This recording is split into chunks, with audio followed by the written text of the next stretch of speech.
ప్రభువైన యేసుక్రీస్తు నామంలో మీ అందరికీ వందనాలు. మనం ప్రతిరోజూ మోకరిస్తాం, ప్రార్థన చేస్తాం. కొందరు గంటల తరబడి వాక్యం చదువుతారు, కొందరు కన్నీళ్లతో అడుగుతారు. కాని మీరెప్పుడైనా బైబిల్ని జాగ్రత్తగా చదివి ఆలోచించారా? అసలు మన పరలోకపు తండ్రికి, మన యేసయ్యకు అత్యంత ఇష్టమైన ప్రార్థన ఏది? ఆయన మీ శబ్దాల కోసం చూస్తున్నారా? మీ అలంకారమైన పదాల కోసం చూస్తున్నారా? లేదు. ఈరోజు ఈ వీడియోలో దేవుని హృదయాన్ని తాకే ఆ అద్భుతమైన ప్రార్థనా రహస్యాన్ని మనం తెలుసుకుందాం. ఈ 15 నిమిషాలు మీ ప్రార్థనా జీవితాన్ని పూర్తిగా మార్చేయబోతున్నాయి.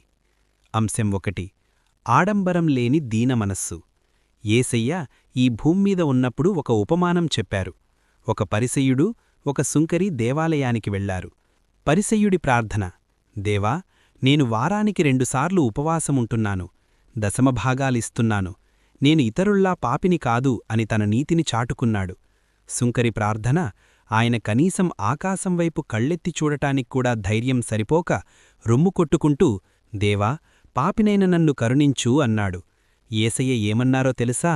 ఆ పరిసయ్యుడు కాదు, ఈ సుంకరియే నీతిమంతుడిగా తీర్చబడి ఇంటికి వెళ్లాడని చెప్పారు. దేవునికి కావలసింది మీ పర్ఫెక్ట్ ప్రార్థన కాదు, మీ పశ్చాత్తాప హృదయం. విరిగి నలిగిన హృదయమే ఆయనకు ఇష్టమైన బలి. అంశం 2. తండ్రీ, నీ చిత్తమే సిద్ధించునుగాక. మన ప్రార్థనలలో 90% ఏముంటాయి? నాకు అదివ్వు, ఇదివ్వు, నా సమస్య తీర్చు. కాని యేసయ్య నేర్పిన అత్యంత శక్తివంతమైన ప్రార్థన గెత్సెమనే తోటలో ఉంది. మరణవేదనలో ఉండి కూడా యేసయ్య ఏమన్నారు? తండ్రీ, నా ఇష్టప్రకారం కాదు, నీ చిత్తమే సిద్ధించునుగాక అన్నారు. దేవునికి అత్యంత ఇష్టమైన ప్రార్థన ఏంటంటే, మన ప్లాన్స్ పక్కనపెట్టి ఆయన ప్రణాళికకు మనల్ని మనం అప్పగించుకోవడం. మీరు ఎప్పుడైతే ప్రభువా, నా జీవితంలో నీ ఇష్టమే జరగనివ్వు అని నమ్మకంతో అంటారో, అప్పుడు పరలోకం మీకోసం కదులుతుంది. అంశం 3. క్షమించే హృదయంతో చేసే ప్రార్థన. మత్తయి సువార్త 6వ అధ్యాయంలో పరలోక ప్రార్థన నేర్పినప్పుడు యేసయ్య ఒక ముఖ్యమైన కండీషన్ పెట్టారు. మనుష్యుల అపరాధములను మీరు క్షమించకుంటే మీ పరలోకపు తండ్రి మీ అపరాధములను క్షమించడు. ఇతరుల మీద కోపం, పగ, అసూయ పెట్టుకుని మనం ఎంత గొప్పగా ప్రార్థన చేసినా అది దేవుని దగ్గరకు చేరదు.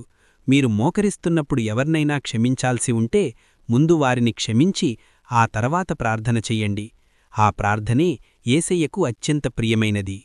అంశం 4. రహస్య ప్రార్థన మరియు కృతజ్ఞత. యేసయ్య చెప్పారు, నీవు ప్రార్థన చేయినప్పుడు నీ గదిలోకి వెళ్లి తలుపు వేసి రహస్యమందున్న నీ తండ్రికి ప్రార్థన చెయ్యుము. లోకానికి చూపించుకోవడానికి కాదు. ప్రార్థన అనేది ఒక ప్రదర్శన కాదు, అది తండ్రికి బిడ్డకు మధ్య ఉండే ప్రేమ సంభాషణ. కృతజ్ఞత. అడిగే ప్రార్థన కంటే స్తుతించే ప్రార్థన మిమ్మల్ని దేవునికి దగ్గర చేస్తుంది. సమస్యల్లో ఉన్నప్పుడు, ప్రభువా, నీవు నాకిచ్చిన వాటన్నిటినీ బట్టి వందనాలు అని కృతజ్ఞత చెల్లించే భక్తుడంటే దేవునికి ఎంతో ఇష్టం. చివరిగా ఒక్క మాట. మీ ప్రార్థనలో పెద్ద పెద్ద పదాలు లేకపోయినా పరవాలేదు, మీరు సరిగ్గా మాట్లాడలేకపోయినా పరవాలేదు. మీరు కేవలం యేసయ్య నాకు తోడుగా ఉండు అని మనస్ఫూర్తిగా పిలిస్తే చాలు, ఆయన మీ గొంతు వింటారు. ప్రార్థన అంటే దేవుణ్ణి మార్చడం కాదు, ప్రార్థన మిమ్మల్ని మారుస్తుంది. ఈరోజే మీ హృదయపు తలుపులు తెరవండి. ఆడంబరం వద్దు, నిజాయితీతో ప్రార్థించండి. దేవుడు మిమ్మల్ని గొప్పగా ఆశీర్వదించునుగాక. ఈ సందేశం మీకు నచ్చినట్లయితే మీ సంఘంలోని వారికి, స్నేహితులకు షేర్ చేయండి. దేవుని కృప మీకు తోడయుండునుగాక. ఆమేన్.